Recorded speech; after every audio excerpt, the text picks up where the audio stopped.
Caring for a newborn is tough work.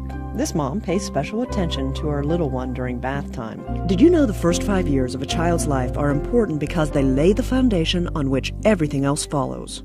The first 5 years of life are important because they literally build the foundation for everything that follows: learning, behavior, actually physical and mental health.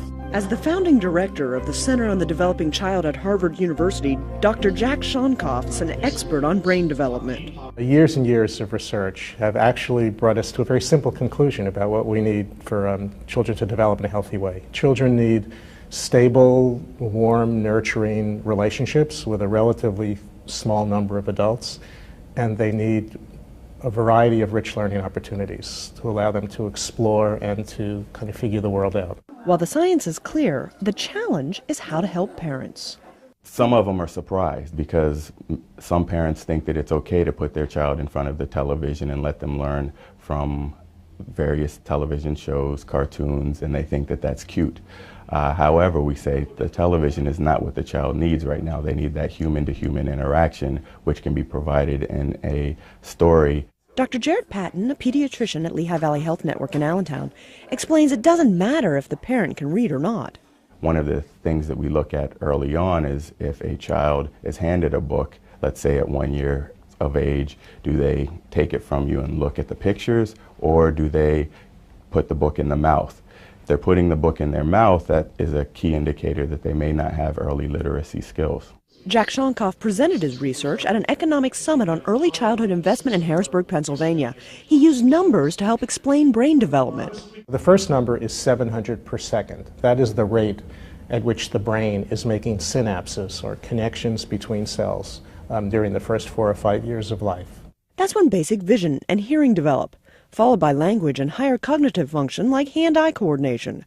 Activities like playing an instrument can help develop these skills. The second number is 18 months.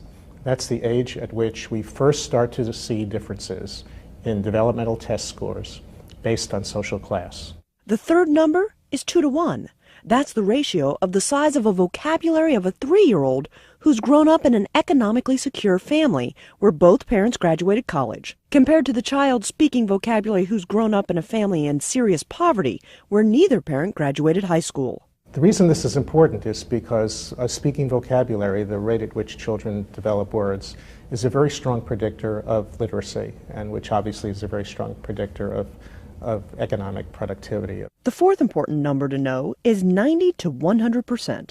What the study found was, large national study, is that children who had more than 6 risk factors for poor outcome, like living in poverty, being a victim of abuse or neglect, parental substance abuse, maternal depression, a single-parent household, all of the things that are more associated with poor outcomes. At age 3, children who have more than 6 of these risk factors have virtually 90 to 100% likelihood of already having a developmental delay across the board in their cognition, in their language, in their social development. And the final numbers to understand when it comes to brain development are 3 to 1. The odds of 3 to 1 are for children who have more than 6 risk factors, the chances of them having heart disease when they're 50 or 60 years old is 3 times greater than children who have no risk factors early in their childhood. Shonkoff's findings reinforce pediatricians' daily efforts to educate parents, but Dr. Patton says there needs to be more people taking part in the process. It just can't be a healthcare sector problem. It can't just be a parental problem. It really has to be a combination of everyone to participate and understand that this is a very important thing, because the long-term payoffs will really show off in the future as a child is successful throughout school, goes on for advanced education, and then starts returning to society by being a productive citizen. Legislators care about the communities they represent. They care, and they inherently know if they don't get the kids' part right, that is, if they don't have families who come along 10, 15, 20 years from now who are productive, community-oriented, working together, there really doesn't matter much what they do on anything else. Early experience literally shapes the development of brain architecture and affects lifelong learning and lifelong health. Dr. Shonkoff tells us science has a lot to teach us about how children develop. Now it's up to us to put it into practice. If you'd like more information on early childhood development, visit papromiseforchildren.com.